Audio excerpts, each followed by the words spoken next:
You're under arrest for trespassing on private property." Those words from Delilah Pemberton cut through the night air like a blade. I stood on my cabin porch watching red and blue lights paint the pine trees in violent strokes. 2 patrol cars. A woman in designer activewear pointed at me like I was some criminal. Behind me, the lake reflected everything in dark, trembling mirrors. This was supposed to be my sanctuary, the place my father left me, the land our family had owned since 1962. Now I was being accused of squatting on my own property. If you're watching this from a small town where HOAs think they run everything, drop a comment. You'll want to hear how this ends, and hit like, subscribe if you'd like to help the channel grow. That little thanks button down below means a lot. Sheriff Emmett Lawson stepped out of the lead vehicle, his boots crunching on the gravel driveway. The sound carried across the still water, amplified by the silence that had fallen over Lakeview Estates. He was a tall man, mid-50s, with the kind of weathered face that suggested he'd seen enough drama to last a lifetime. "Sir, I need you to step down from the porch. We've received a complaint about your presence on this property." His voice was calm, almost apologetic, but it carried the weight of authority that made my chest tighten. Delilah stood behind him, flanked by 2 members of her HOA board. Even in the harsh glare of the police lights, she managed to look polished, her blonde hair pulled back in a sleek ponytail, her activewear ensemble probably worth more than my monthly consulting fees. She had her phone out recording everything, and I could see the satisfaction in her eyes. "Sheriff, this man has been squatting here for weeks. He's refused every request to leave. He's violated our community rules, damaged our property values, and now he's threatening us. We have no choice but to involve law enforcement." And the way she said it, you'd think I'd been running a drug operation out of my family's cabin. I took a slow breath, feeling the familiar weight of the leather folder in my hand. 3 months of her escalating harassment, her threatening letters, her security guards shining flashlights through my windows at 2 in the morning. 3 months of documenting every violation, every trespass, every attempt to intimidate me off land that had belonged to my family for over 6 decades. I'd known this night was coming. "Sheriff Lawson, my name is Callum Thorne. I'm a land management consultant, and this cabin has been in my family since 1962. I inherited it from my father 6 months ago." I held up the leather folder. "All documentation is here. Deed survey maps, title, every record confirming ownership." The sheriff glanced at the folder, then back at me, his expression shifting. Everything he needed was there, verified, certified, unbroken. He took his time while Delilah shifted from foot to foot behind him, her confidence beginning to crack. "This looks legitimate. These are county records. This deed is older than most buildings in this area." He turned to Delilah. "Mrs. Pemberton, have you actually verified your HOA's property boundaries against county records?" I mean, of course we have. The developers assured us that all the lakefront property was included. This cabin, it's been here so long we assumed it was abandoned or that the owner would want to join the community. She trailed off, realizing how weak it sounded. The sheriff closed the folder and handed it back to me. "Mr. Thorne, based on what I'm seeing here, you appear to have legitimate ownership of this property. Mrs. Pemberton, I strongly suggest your HOA board consults with a real estate attorney before taking any further action. Making false reports to law enforcement is a serious matter." His tone had shifted cooler now, and I saw Delilah's carefully constructed authority crumbling in real time. "But Sheriff, he's violating our architectural standards. He hasn't paid HOA fees." Her voice was rising, losing control. "Ma'am, if he owns the property outright and it predates your HOA, then your architectural standards don't apply to him. That's a civil matter, not criminal. And based on what I'm seeing, you might want to consider whether your HOA has been harassing a legal property owner." The words hung in the air. Around us, I heard whispers from the neighbors. One older gentleman I'd seen kayaking was nodding slowly, arms crossed. The sheriff looked back at me. "Mr. Thorne, I still want you to come by the station tomorrow, not because you're in trouble, but to document this properly. Bring all your paperwork. We'll make copies for our records just in case there are any future incidents." The way he said that last word with a pointed glance at Delilah made it clear whose incidents he was worried about. "I'll be there, Sheriff. And I also have documentation of harassment from the HOA. Security footage recordings, evidence of property damage. I'd like to file a formal complaint." Delilah made a strangled sound, but the sheriff just nodded. "Bring it all tomorrow." He turned to his partner. "We're done here. False alarm."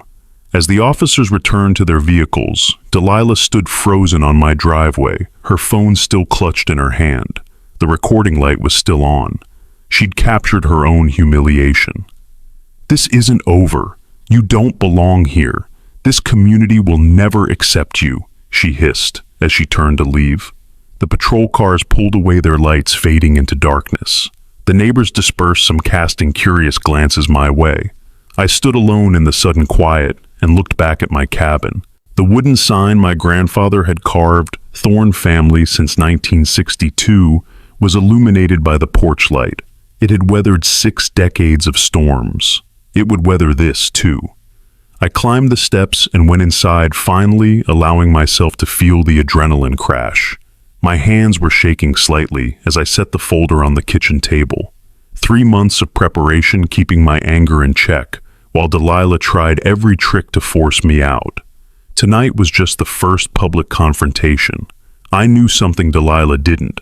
I knew exactly how far I could push back, exactly which laws protected me, exactly how to document everything she did wrong. 15 years as a land management consultant teaches you that. I poured myself 2 fingers of whiskey and stood by the window overlooking the lake. The water was black glass reflecting stars. Somewhere across that water, Delilah was probably plotting her next move. Let her. Tomorrow I'll lay out everything at the sheriff's station. Every piece of evidence, every recorded conversation, every photograph, and then I'd wait. Because that's the thing about people like Delilah Pemberton. Give them enough rope and they'll tie their own noose. 6 months earlier, I'd stood in a different kind of silence. The funeral home chapel was too warm, too full of flowers that smelled like they were trying to cover up something nobody wanted to acknowledge. My father, Duncan Thorne, lay in a casket that looked nothing like him wearing a suit he would have hated. He'd been a flannel and work boots kind of man, someone who believed land was meant to be lived on, not just owned. The pneumonia had taken him fast, 3 weeks from diagnosis to death, and I hadn't been ready. "You're never ready," people kept telling me. They were right. After the service, I'd met with Quentin Fairbanks in his cramped office that smelled like old paper and lemon furniture polish. Quentin had been my father's attorney for 30 years, a man who still used a fountain pen and kept files in actual cabinets instead of on computers. "Your father left everything to you, Callum," he'd said, sliding a folder across his desk. "The cabin, the land, all 15 acres. It's been in your family since 1962, when your grandfather bought it. Back then it was just wilderness and a dirt road." He'd paused, looking at me over his reading glasses. "Your father was very specific in his wishes. He wanted you to have it. He said you were the only one who understood what it meant." I'd opened the folder with hands that felt disconnected from my body, still numb from grief. Inside was the deed-thick paper with official seals and signatures going back decades. My grandfather's name faded but legible. My father's name added in 1989 when my grandfather passed, and now space for mine. There were survey maps too, showing the property boundaries with the precision that only county records could provide. 15 acres stretching along the lakefront, a perfect rectangle of land that had somehow remained untouched while everything around it changed. "There's something you should know," Quentin had said. "There's been development around the lake. A company bought up parcels and built what they're calling Lakeview Estates. Expensive homes, gated community, the works. But your land, your father made sure it stayed separate. He refused every offer they made." That's when I'd first heard about the HOA. "They've been persistent," Quentin had said carefully. "They want the entire lakefront under their control. Your father thought it was about property values and aesthetics. He told them no repeatedly. The developers knew about his land, they had to exclude it from their plans, but apparently the HOA leadership thinks they can convince the new owner to sell or join. You should be prepared for that conversation. I nodded, not really understanding what I was walking into.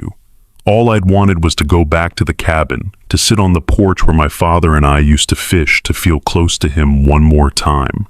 I hadn't realized I'd be walking into a war. The first time I'd returned to the cabin was in March, 8 weeks after the funeral.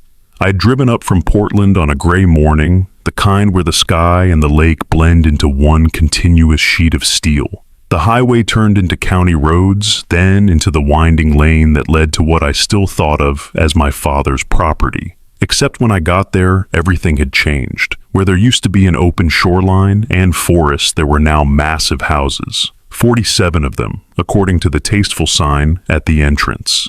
Lakeview Estates, a private lakeside community. And blocking the old access road, a security gate with a guardhouse. I'd pulled up to the gate confused. This wasn't the way to my father's cabin, but it was the only road. A guard stepped out, a young guy with a radio clipped to his belt, and the kind of bored expression that suggested this wasn't his dream job. "Can I help you, sir?" he'd asked. "I'm heading to my property," I'd said, pointing past the gate.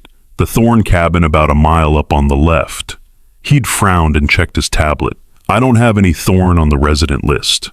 This is a private community. If you're visiting someone, I'll need their name and unit number." I'd felt the first flicker of irritation.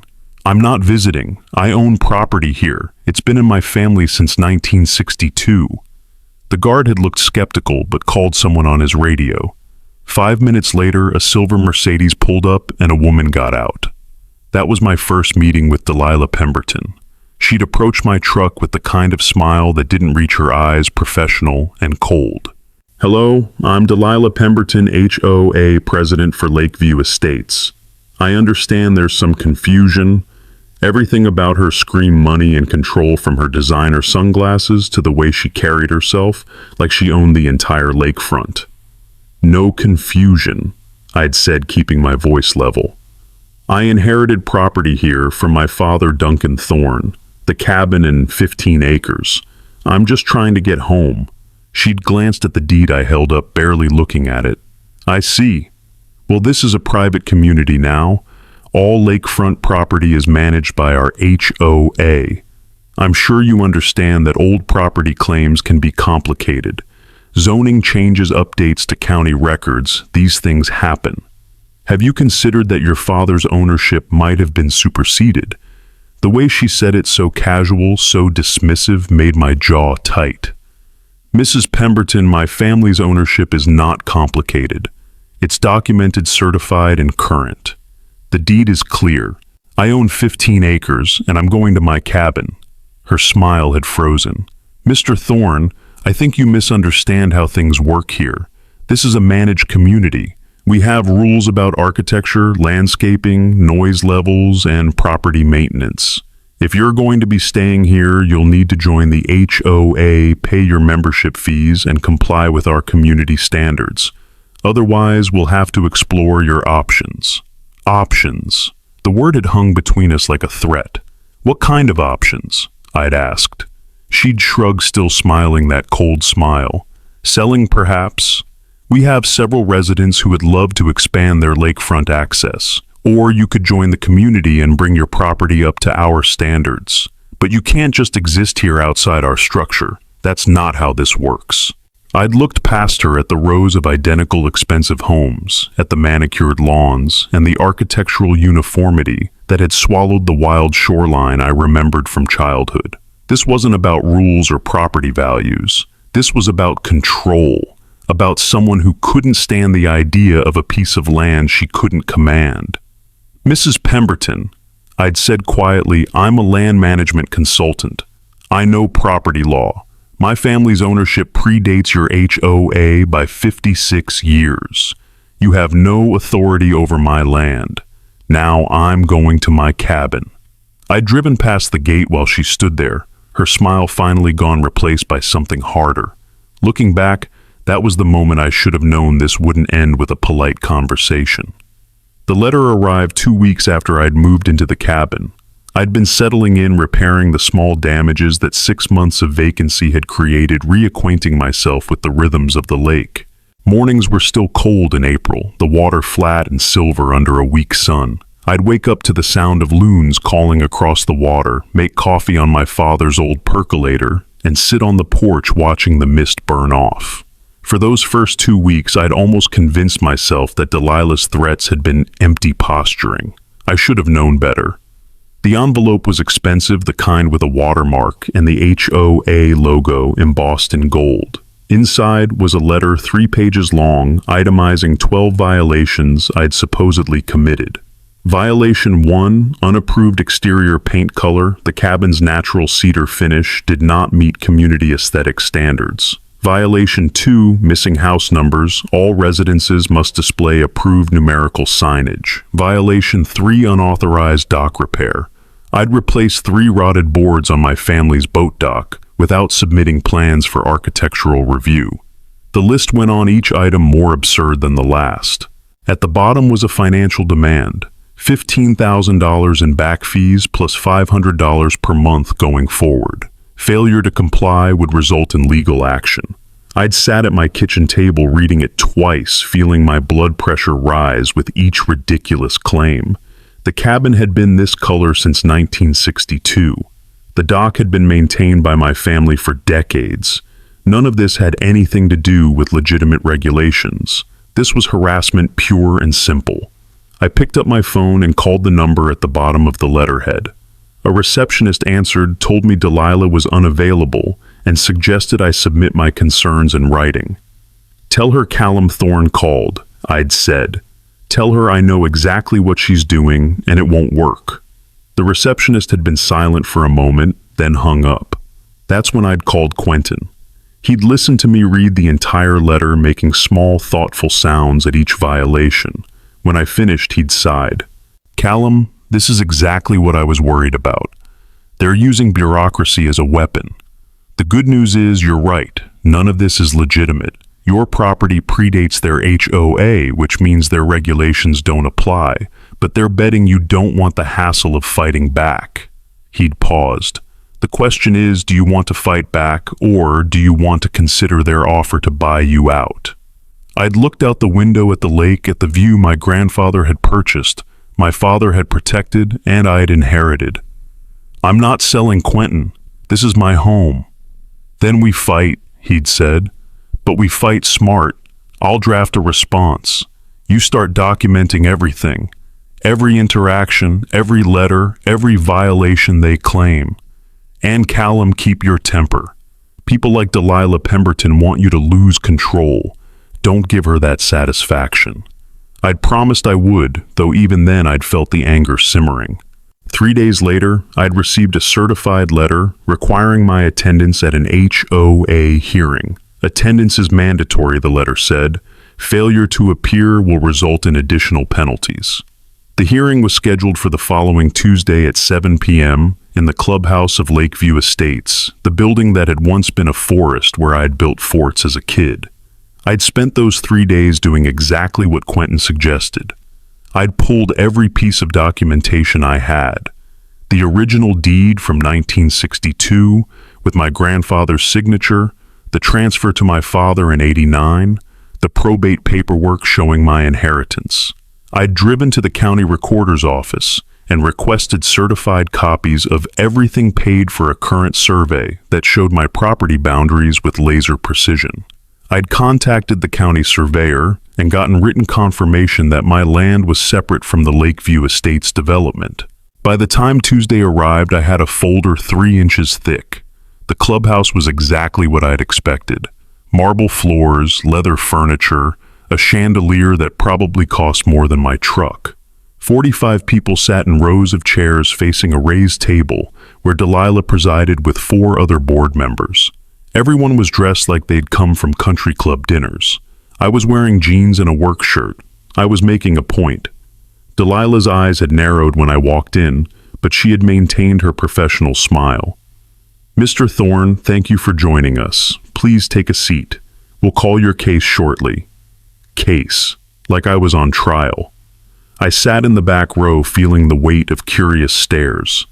These were my neighbors, technically, though I'd never met any of them. They were here for the show to see the outsider put in his place. Delilah had called the meeting to order, worked through some routine business, approving paint colors and landscaping plans, with the kind of attention to detail that suggested she enjoyed the power. Then she called my name. Item 7 violation hearing for Mr. Callum Thorne property, located at what he claims is 512 Lakeview Drive. Mr. Thorne has failed to join our HOA, failed to pay required fees, and has accumulated multiple architectural and community standard violations. Mr. Thorne, would you like to address the board? I stood up, carrying my folder to the front. Every eye in the room was on me. Yes, I would. Thank you, Mrs. Pemberton. First, I want to clarify something. I don't claim to own 512 Lakeview Drive. I do own it. I own 15 acres of lakefront property that includes what you've designated as 512 Lakeview Drive. I opened my folder and pulled out the deed. This property has been in my family since 1962. It predates this HOA by over 50 years. Second, I want to address your violations. I'd pulled out the county survey. This is a certified survey from the county dated 2 weeks ago. It shows clear property boundaries, my cabin, my dock, my land.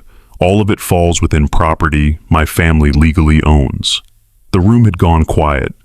I'd walked up to the table and set the documents in front of Delilah. You'll also find here a letter from the county recorder confirming my ownership, a legal opinion from my attorney stating that your HOA has no jurisdiction over pre-existing properties, and a complete title history showing unbroken ownership from 1962 to present day. Delilah had stared at the documents, her face flushing. Mr. Thorne, these documents may show historical ownership, but that doesn't exempt you from current community standards. Everyone here has agreed to maintain certain aesthetic and behavioral expectations. Your refusal to comply affects all of us. Mrs. Pemberton, I'd said, keeping my voice level. I'm a land management consultant. I've worked with dozens of HOAs, property disputes, and boundary issues. I know the law. Your HOA was formed in 2018. My property was purchased in 1962. Basic property law states that you cannot retroactively apply HOA regulations to pre-existing property owners who never agreed to join your association. You have no legal standing to demand fees, impose architectural standards, or threaten penalties against me. The room had erupted in whispers. One man in the front row, older with white hair and weathered hands, had been nodding slowly. I'd see him later learn his name was Silas. Learn he'd been a surveyor for 30 years and knew I was right. But Delilah had leaned back in her chair, her smile cold.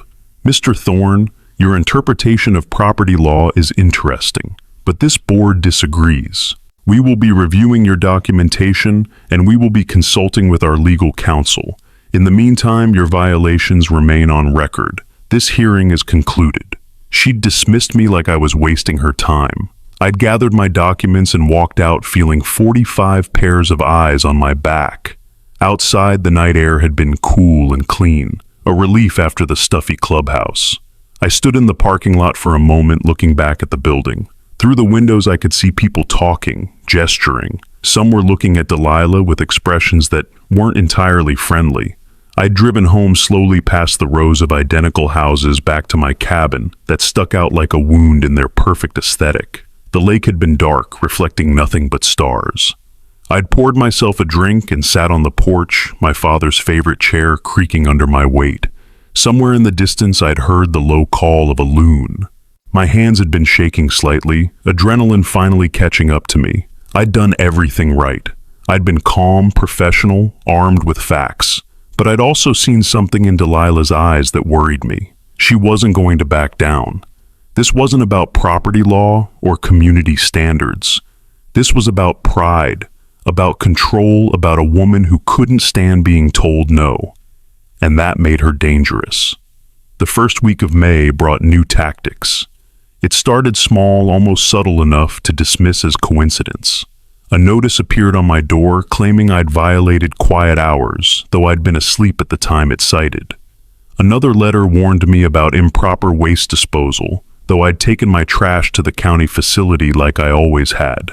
Each violation came with a fine, each fine added to the growing fictional debt they claimed I owed. I photographed every letter, noted every date and time, filed everything in expanding folders that were starting to take over my kitchen table. This was the beginning of what I recognized as a campaign systematic and deliberate. Week 2 brought the surveyors. I was working at my laptop reviewing a land assessment for a client in Washington when I heard trucks in my driveway. 3 men with equipment setting up a total station near my property line. I'd walked outside watching them work. The crew chief glanced up looking uncomfortable. "Morning, we're just doing some boundary verification for the HOA. I'd crossed my arms. Verification of what my boundaries are already on record with the county. He'd shifted his weight. "Yeah, well, they want us to check for discrepancies between your claim and their property." I'd recognized what was happening immediately. This was pressure, an attempt to find some technical error they could exploit. "You're using the wrong datum," I'd said, walking over to look at their setup. "That's NAD 83.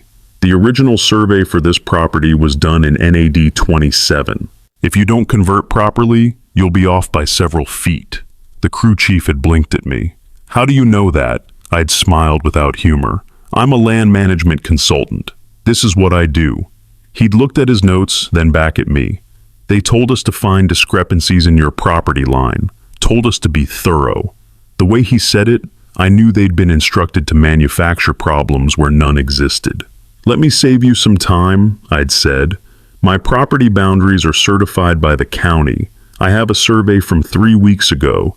You're not going to find discrepancies because there aren't any, but I'm going to document that you were here, who sent you, and what you were told to do." I pulled out my phone and started recording. The crew chief had held up his hands. "Look, man, we're just doing a job. We don't want trouble." He'd packed up his equipment and left within 20 minutes. But I'd known the harassment wouldn't stop there. I'd been right. Week 3 brought the security patrols. Every night around 11 p.m., an HOA security vehicle would drive past my cabin, slowly shining a spotlight across my windows. The first night I'd thought it was a routine patrol. By the third night I'd realized it was intentional. The light would linger on my bedroom window, bright enough to wake me, then move on. I'd called the HOA office, left messages asking them to stop. No one called back. On the 5th night, I'd set up my security cameras, 4 of them covering every angle of my property, high-resolution motion activated with night vision. I'd position them to capture not just my land, but the property lines, the road, any vehicle that approached. By the end of the week, I had 12 separate recordings of the security vehicle harassment. The cameras caught more than I'd expected. On Tuesday at 2 a.m., the security guard didn't just shine his light.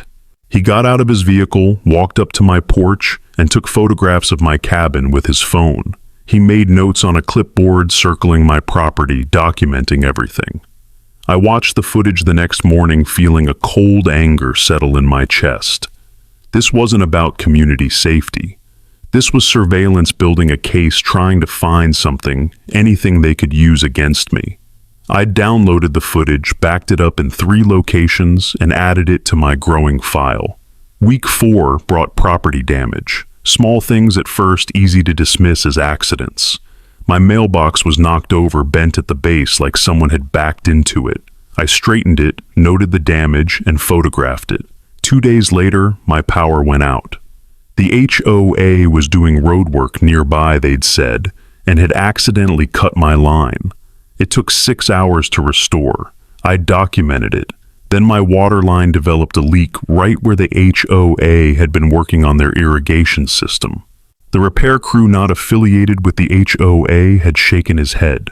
This pipe was cut, not broken. You can see the tool marks. I'd had him documented in writing and added his statement to my files. The dock was next. I'd gone down one morning to find my private property signs removed, thrown in the lake. The chain I'd used to secure my kayak had been cut. Nothing was stolen, but the message was clear. Your property isn't safe. You're not safe. I'd retrieved the signs, bought a better lock, and added more cameras. That afternoon, I drove to the county sheriff's office and filed my first official complaint. The deputy who took my report had looked at my documentation, the timeline of harassment, the photographs and recordings, and had whistled low. "This is systematic. You've got this organized better than most lawyers." "I am organized," I'd said. "I do this for a living. And I want it on record that the HOA is harassing me, trespassing on my property, and damaging my belongings." The deputy nodded. "I'll file this. Keep documenting everything. If it escalates, call us immediately." It was escalating. I could feel it. Then came the legal threat. A thick envelope from a law firm in the city, 3 hours away. Inside was a lawsuit civil complaint claiming I was a nuisance that had decreased property values for the entire Lakeview Estates community. They were suing me for $100,000 in damages. The claims were absurd. My cabin's appearance, they said, had reduced nearby home values by an estimated 5%. My refusal to join the HOA had created an unstable property situation that made buyers hesitant. My presence violated the peaceful enjoyment of their community. I'd sat on my porch reading the lawsuit twice, feeling the careful control I'd maintained starting to crack. $100,000. For having the audacity to live on land my family owned. I'd called Quentin immediately. "They're using slap tactics," he'd said, his voice grim. "Strategic lawsuit against public participation. It's not about winning, it's about burying you in legal fees until you give up and sell. The good news is we can fight this. The bad news is it's going to be expensive and time-consuming." We'd talked for an hour developing a strategy. Countersuit for harassment, restraining order to stop the security patrols, formal complaints to the county about HOA overreach. By the end of that conversation, I'd had a clear plan. But I'd also had something else, a comprehensive documentation of every violation the HOA had committed against me. 47 separate incidents over 4 weeks. Each one photographed, time-stamped, many of them recorded on video. I'd organized them by category: trespassing, harassment, property damage, intimidation. I'd created a timeline showing the escalation. I'd mapped them geographically, showing they were all concentrated on my property, proving this wasn't random. I'd built a case that any lawyer would envy. That night, I'd barely slept. I'd sat at my kitchen table with my files spread around me, checking every detail, making sure every piece of evidence was airtight. The cameras outside recorded the darkness, motion sensors ready to catch the next intrusion. And I'd known with absolute certainty that Delilah wasn't done. She was building something bigger. I just hadn't known yet how big. It happened on a Friday night in early June. I'd been working late finishing a forest management report for a client in Montana, my laptop screen the only light in the cabin, besides the soft glow from the kitchen. The lake was perfectly still outside my windows, dark as oil reflecting a quarter moon. It was almost 10 p.m. when I heard the vehicles. Not the usual single security patrol, but multiple engines, tires on gravel, doors slamming. I'd looked up from my screen already knowing this was different. This was the confrontation I'd been preparing for.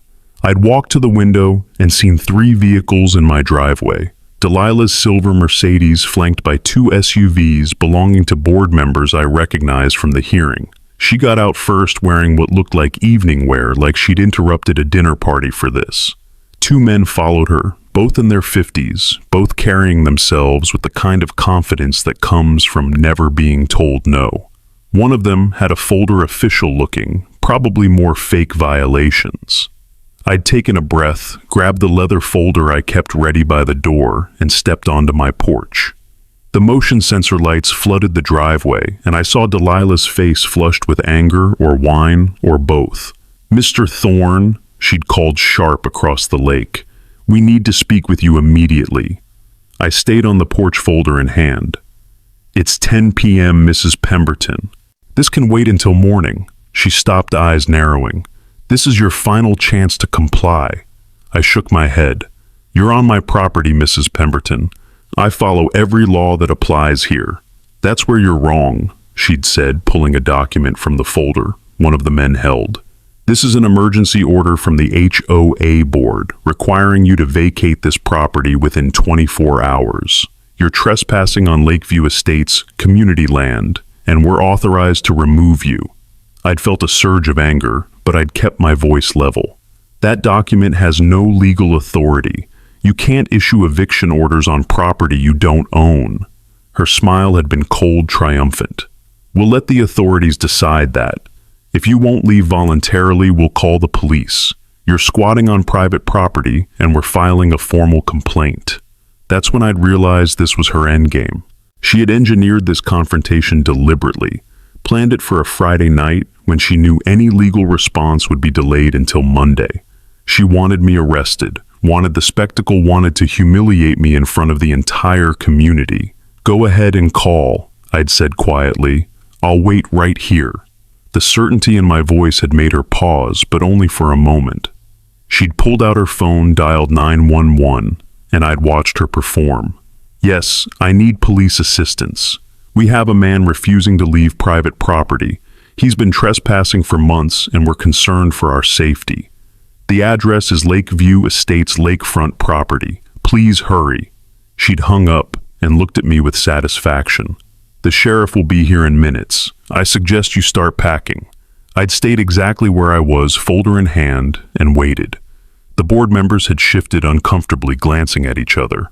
One of them had whispered something to Delilah, but she'd waved him off. This is over tonight. Once he's removed, we can finally move forward with our plans for this property. Plans. She'd already decided what would happen after I was gone. Probably had a buyer lined up, someone who would pay a premium for prime lakefront access. The minutes had stretched out, uncomfortable and tense. Then the lights appeared, red and blue, painting the trees in familiar colors. 2 patrol cars this time, Sheriff Lawson stepping out of the first one. He'd taken in the scene, me on my porch, Delilah and her board members in my driveway, and I'd seen recognition in his face. He remembered the complaints I'd filed, the documentation I'd shown him. Mrs. Pemberton, he'd said, his voice carrying that professional neutrality. You called about a trespassing situation. She'd rushed forward immediately, words tumbling out. Sheriff, thank God you're here. This man has been squatting on HOA property for months. We've tried everything to get him to leave peacefully, but he's refused. We have documentation that this entire lakefront belongs to Lakeview Estates, and he has no legal right to be here. The sheriff had glanced at me, and I'd held up the leather folder. Sheriff Lawson, I'm Callum Thorne. We've spoken before. I have all my documentation right here. He'd nodded and turned back to Delilah. Ma'am, let me see your documentation first. She'd handed him papers from her folder deeds for the Lakeview Estates properties, HOA bylaws, architectural standards, everything except what actually mattered. The sheriff had flipped through them quickly, his expression unchanging. Mrs. Pemberton, these documents show your HOA's properties, but they don't show anything about Mr. Thorne's land. Her face had flushed darker. His land is part of our lakefront? It has to be. We purchased the entire area. Did you verify that with county records? The sheriff had asked. The question hung there, simple and devastating. The developers assured us, I reviewed the purchase documents myself. I'm a real estate attorney, I know what I'm doing. She'd been stammering, her confidence cracking. The sheriff had walked up to my porch, and I'd handed him the folder. He'd opened it under his flashlight, and I'd watched him go through each document. The deed shows ownership since 1962. The certified survey from 3 weeks ago, with clear boundaries. The title report shows an unbroken chain of custody. The letter from the county recorder confirming my property was separate from the Lakeview Estates development. The legal opinion from Quentin explaining in precise detail why the HOA had no jurisdiction. By the time neighbors started emerging from their houses, drawn by the lights and voices, the sheriff was closing the folder. Mrs. Pemberton, Mr. Thorne has legitimate ownership documentation. County certified, legally sound. His property predates your HOA by over 50 years. I'd watched Delilah's face go pale. But that's impossible. The lakefront is ours. It has to be. The sheriff had handed me back the folder. Ma'am, based on what I'm seeing, Mr. Thorne owns approximately 15 acres of lakefront property. Your HOA development was built around his land, not on it. He's not trespassing. He's on his own property. The small crowd of neighbors had grown maybe 15 people now, standing in clusters on the road watching. I'd recognized some from the hearing. The older man who had been nodding the surveyor was there, arms crossed, watching Delilah with an expression that might have been pity. "Sheriff, you don't understand," Delilah had insisted, her voice rising. "He's violating our community standards. He won't join the HOA. He's ruining our property values." The sheriff had held up a hand. "Mrs. Pemberton, those are civil matters, not criminal ones. And making a false report to emergency services is a serious offense. I could cite you for that right now." That's when I stepped down from the porch, walked to where the sheriff stood, and pulled out my phone. "Sheriff, I'd also like to file a formal complaint. I have documentation of systematic harassment from this HOA. 47 separate incidents over the past 6 weeks, all recorded and time-stamped. I'd pulled up the video files, showed him clips of security vehicles shining lights through my windows, at 2 a.m. of people trespassing on my property, of damage to my mailbox and dock. I have statements from contractors about cutting utility lines. I have recordings of inappropriate surveyors admitting they were told to find discrepancies that don't exist. I have everything." The sheriff had watched several clips, his jaw tightening. He'd turned to Delilah, and his voice had gone cold. "Mrs. Pemberton, I strongly suggest you and your board cease all contact with Mr. Thorne immediately. What I'm seeing here looks like a coordinated harassment campaign. That's actionable." Delilah had opened her mouth, closed it, opened it again. "But he doesn't belong here. In this community we have standards, we have rules." She'd been falling apart in real time, and the neighbors were seeing it. One woman had pulled out her phone recording. This would be everywhere by morning. "Ma'am, your standards don't apply to property you don't own. Mr. Thorne has every right to be here. You don't." The sheriff had gestured to his partner. "We're done here. Mrs. Pemberton, I'm going to need you and your associates to leave Mr. Thorne's property immediately." As they had walked back to their vehicles, Delilah had turned to me one last time. Her face was twisted with something between rage and humiliation. "This isn't over," she'd hissed, quiet enough that maybe the sheriff didn't hear. "You'll regret this." I just looked at her folder still in my hand, cameras recording everything. "I think you're the one who's going to regret tonight, Mrs. Pemberton." The patrol cars had stayed until Delilah and the board members left, their taillights disappearing down the road. The neighbors had lingered longer, some approaching carefully, apologetically. "We didn't know," one man had said, "about your property, about what she was doing." I nodded, too tired to do more. The sheriff had given me his card. "Come by the station Monday. Bring everything you've got. We'll document this properly."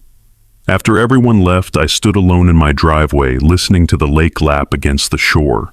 My hands were shaking with adrenaline. I'd won tonight, but I knew Delilah well enough by now to know she wouldn't stop. Not yet. Not until she'd exhausted every option. But I'd been ready for years for this exact kind of fight, and I had everything I needed to finish it.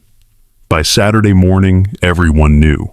I'd woken to a text from Quentin with a screenshot of a neighborhood social media post, someone's breathless account of the police cars and the confrontation. The story had spread through Lakeview Estates like fire through dry grass. Some versions had me brandishing legal documents like weapons. Others claimed Delilah had been escorted away in handcuffs. None were quite accurate, but they all agreed on one thing: the HOA president had called the cops on a man who owned his property legally, and it had backfired spectacularly. I'd made coffee and sat on my porch, watching the lake come alive with morning light. My phone buzzed with an email. Someone had leaked the HOA group chat to me, pages of messages, confusion, anger, demands for answers. Why wasn't this property disclosed when we bought it? Did the board know about his ownership? How many other properties have unclear boundaries? Delilah had posted once at 3 a.m., saying the matter was being reviewed by legal counsel. The response had been immediate and hostile. By noon, 3 neighbors had knocked on my door. The first was a woman in her 40s, apologetic. "Mr. Thorne, I live 2 houses down. I just wanted to say I had no idea about your situation. What the board did last night wasn't okay." She'd handed me cookies, homemade, still warm. The second visitor was a younger couple, both embarrassed. "We voted for Delilah last year. We didn't realize she was harassing you. We're sorry." The third visitor had been the older man from the hearing, the one who had been nodding when I'd presented my documentation. "I'm your neighbor 3 doors down. Retired surveyor, worked in this county for 30 years. I knew you were right that night at the hearing. Those boundaries you showed that survey work, it was perfect." We'd talked for an hour on my porch, 2 professionals discussing property lines and survey methods. He'd confirmed what I'd suspected. When Lakeview Estates was developed, the company had known about my family's land. "I saw the original development plans. Your property was marked clearly as excluded. Delilah would have seen those documents when she reviewed the purchase. She knew from day one." That confirmation had settled in my chest like a stone. This entire campaign of harassment had been deliberate, an attempt to force me out of property she'd always known was mine. Monday morning brought the emergency HOA meeting. I hadn't been invited, but Quentin had called. "You might want to attend this meeting. As an observer, I think things are about to shift." The clubhouse parking lot was packed when I arrived. I'd slipped in through the back, standing against the wall, while 40-plus residents filled the seats. Delilah sat at the head table, looking composed but tired. The vice president called the meeting to order, and immediately a woman in the 3rd row stood up. "I have a question for the board. Did you know about Mr. Thorne's property ownership when this HOA was formed?" The room went silent. Delilah had cleared her throat. "The board was aware that there was a pre-existing structure. We believed it would be absorbed into the community eventually." The woman hadn't sat down. "That's not what I asked. Did you know he owned that land legally?" Delilah's jaw had tightened. "The ownership was complicated. We acted in the best interest of the community." Another voice from the back. "By harassing him, by calling the cops and accusing him of trespassing on his own property." The meeting had devolved quickly. Voices overlapping, accusations flying, the carefully controlled environment Delilah had maintained crumbling in real time. Someone had demanded her resignation. Others had joined in. Then Quentin had stood up, and the room had quieted. "I'm Quentin Fairbanks, Mr. Thorne's attorney. I'm here to inform the board that we're filing a lawsuit against the HOA for harassment, defamation, trespass, and intentional interference with property rights. We have documentation of 47 separate violations, and we're seeking damages as well as a permanent injunction." The room had erupted. Delilah's face had gone white. "You can't! We were acting within our authority." Her voice had been drowned out by chaos. The meeting ended with a vote. 39 members voted to remove Delilah as president, 6 voting to keep her. She'd gathered her things in silence, her hands shaking as she shoved papers into her bag. The county newspaper picked up the story 2 days later. HOA, president calls police on legal landowner. The article was factual, detailed, devastating. It quoted the sheriff, quoted residents, included copies of my deed. By Thursday, I'd received calls from 3 other consulting clients who'd seen the article, impressed by how I'd handled the situation. My professional reputation had actually been enhanced. The real shift happened in the community itself. A new board was elected. Their first action was to send me a formal letter apologizing for the harassment and confirming my property was recognized as independent. They'd proposed hiring me as a consultant to review the HOA's land management practices.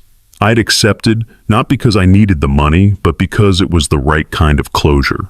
The lake that week had been unusually calm, mirror smooth every morning. The surveyor, whose name I'd learned was Silas, had become a regular visitor. "You handled that better than most would have," he'd said one morning. "Keep your head. Use the system." I shrugged. My father taught me that land is worth fighting for, but the fight has to be clean, legal. Across the water, I could see Delilah's house, a for sale sign already planted in the yard. She was leaving selling at a loss, her reputation destroyed. I should have felt satisfaction, but mostly I just felt tired. This was never about winning. It was about protecting what was mine. 2 weeks after her removal, Delilah made her final mistake. She'd been quiet since the vote. Her house listed her Mercedes rarely seen around the neighborhood. I'd started to think maybe she'd accepted defeat, that the lawsuit Quentin had filed would proceed through normal channels without further drama. I should have known better. Desperation makes people reckless, and Delilah had lost everything: her position, her reputation, her standing in the legal community. She had nothing left to lose. The call came from the law firm that had sent the original $100,000 lawsuit. "Mr. Thorne, we're withdrawing as counsel for Mrs. Pemberton and the HOA. After reviewing the facts, we don't believe there's a viable case. What she did was indefensible. You have an excellent case for your countersuit." After he'd hung up, I'd sat staring at my phone. Even her own lawyers had abandoned her. She'd tried to find new representation. According to Silas, she'd contacted 4 different firms. None would take her case. Word had spread in the local legal community. The County Bar Association had opened an investigation into her conduct. She was being systemically dismantled, and she knew it. It was a Wednesday, 2 in the morning, when my security system alarm went off. I'd jerked awake, grabbing my phone, pulling up the camera feeds. Someone was on my property, moving near the dock. I'd watched the figure on the screen highlighted in the infrared of my night vision cameras, and even in the grainy footage I'd recognized her. Delilah was at my dock with bolt cutters working on the lock of my storage shed. I'd watched her for 30 seconds, documenting everything, then called the sheriff's office and Silas. "Someone's trespassing on my property. I have them on camera. Send someone immediately." Then I turned on every exterior light I had. The property flooded with brightness, and Delilah froze, caught. She dropped the bolt cutters and pulled out her phone, frantically photographing the inside of my shed, which contained nothing more interesting than life jackets and fishing equipment. She was manufacturing evidence, trying to find something, anything she could claim was a violation. I'd stepped onto my porch, my own phone recording. "Mrs. Pemberton, you're trespassing. The police are on their way." She'd spun toward me, and in the harsh light I'd seen her face wild, desperate. "You've ruined everything," she'd shouted. "Everything I built here, my reputation, my career, all of it gone because you wouldn't just leave." I'd kept my voice calm, still recording. "I wouldn't leave my own property. You did this to yourself, Mrs. Pemberton." As she'd moved then toward one of my survey markers, the metal posts the county had placed to mark my boundaries, she'd grabbed it, trying to pull it up, to move it to alter the physical evidence of my property line. I'd watched in disbelief as she struggled with the marker, her hands bleeding. "Mrs. Pemberton, stop! You're making this worse." But she hadn't stopped. She'd wrenched the marker free and tried to reposition it 3 feet onto what she claimed was HOA land. That's when Silas arrived, pulled up in his truck, and simply stood there, watching. "Delilah, what are you doing?" He'd called out, his voice sad. She'd looked at him, at me, at the cameras she knew were recording everything, and something had broken in her expression. "He doesn't belong here. This community was supposed to be perfect, and he..." She'd trailed off, holding the survey marker. When Sheriff Lawson arrived 5 minutes later, Silas and I had both been standing witness. The sheriff had taken one look at the scene, the bolt cutters, the damaged lock, the displaced survey marker in Delilah's hands, and his jaw had tightened. "Mrs. Pemberton, you're aware that tampering with survey markers is a felony in this state." She dropped the marker like it had burned her. I needed to verify he's lying about his boundaries." The sheriff had shaken his head. "Ma'am, I'm going to need you to come with me." He'd been gentle but firm, guiding her toward his patrol car. As he had put her in the back seat, she'd looked at me one last time through the window, and I'd seen total defeat. This was her final desperate attempt, and it had only made everything worse. Silas stayed after the sheriff left, helping me document the damage photograph, the marker's displacement. "She's finished now. Tampering with survey markers, that's serious. She'll lose her law license for sure." I nodded, feeling no satisfaction. I never wanted this. I just wanted to be left alone. Silas nodded. I know, but some people can't stop. They push until they destroy themselves. We'd reset the survey marker together using a GPS unit to verify its correct position. The cameras had captured everything crystal clear footage of Delilah's trespass, her attempted evidence tampering her destruction of official survey equipment. It would all go to the prosecutor, to the bar association, to the civil court. The documentation was perfect, irrefutable. By sunrise, I'd backed up all the footage, sent copies to Quentin, to the sheriff, to my own secure servers. Delilah's last stand had been captured in high definition. Within 48 hours, the charges would be filed. Within a week, her law license would be suspended. Within a month, she'd be gone from Lakeview Estates entirely. The civil hearing was scheduled for mid-August, 8 weeks after that night with the patrol cars. The county courthouse was modest red brick with white columns.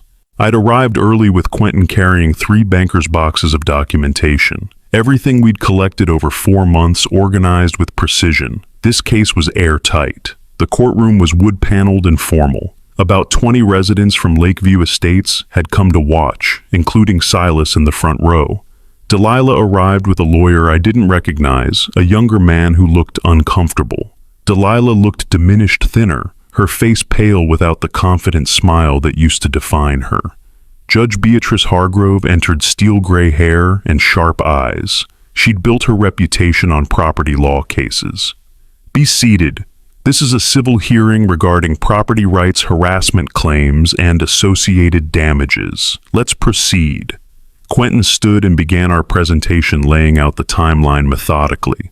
My inheritance, my legal ownership documented back to 1962.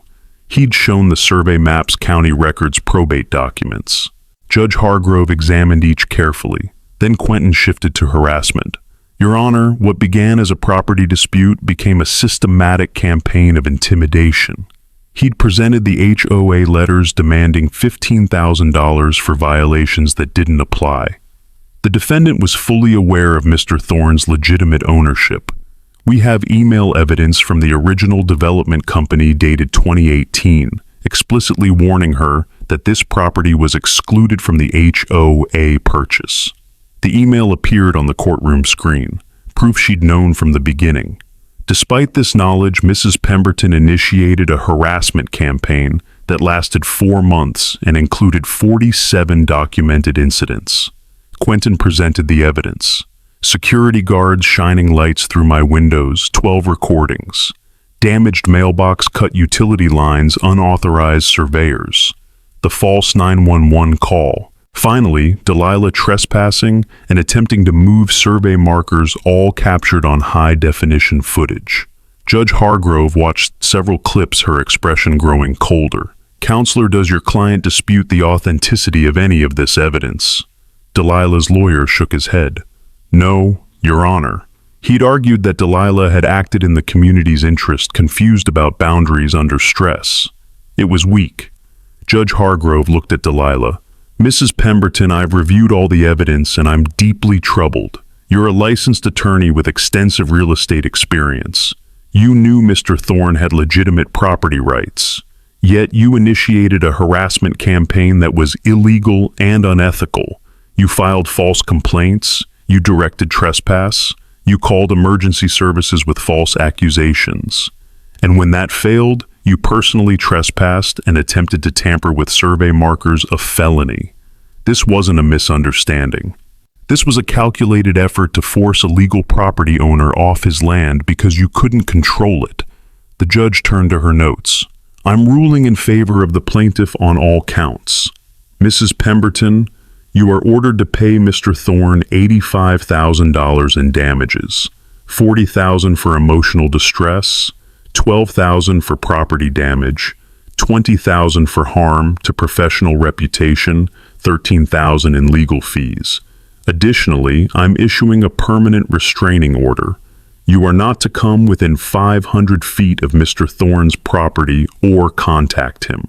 Judge Hargrove looked at the broader implications. The Lakeview Estates HOA is ordered to pay $25,000 in institutional damages. The HOA is permanently enjoined from taking any action related to Mr. Thorne's property. They must issue a formal public apology, hire an independent surveyor to verify all boundaries, and undergo 12 months of independent oversight. The judge turned back to Delilah. I'm recommending that the state bar investigate your conduct. The abuse of legal knowledge to harass a property owner is a serious ethical violation. You may face suspension or revocation of your license. Additionally, you are ordered to complete 200 hours of community service with an environmental conservation organization. The gavel came down sharp and final. This hearing is concluded. Delilah's house was sold, she moved out, and her license was suspended. The HOA issued a public apology and brought me in as their consultant. Life returned to normal. I'd wake to loons make coffee and sit on my porch watching the lake. Silas stopped by twice a week. Other neighbors had warmed to me, waving as they passed in kayaks. One evening in late September, I sat on my dock watching the sunset. The light turned everything gold. I thought about my father, how he'd protected this land for decades. He'd taught me that land was worth defending, but that the defense had to be righteous. No shortcuts, no violence, no compromises with integrity, just documentation, patience, and faith in the system. I'd done it his way, and his way had worked. The wooden sign he'd carved Thorne Family since 1962 had been refinished and rehung. The cabin had received the maintenance it needed. It looked cared for, loved, which it was.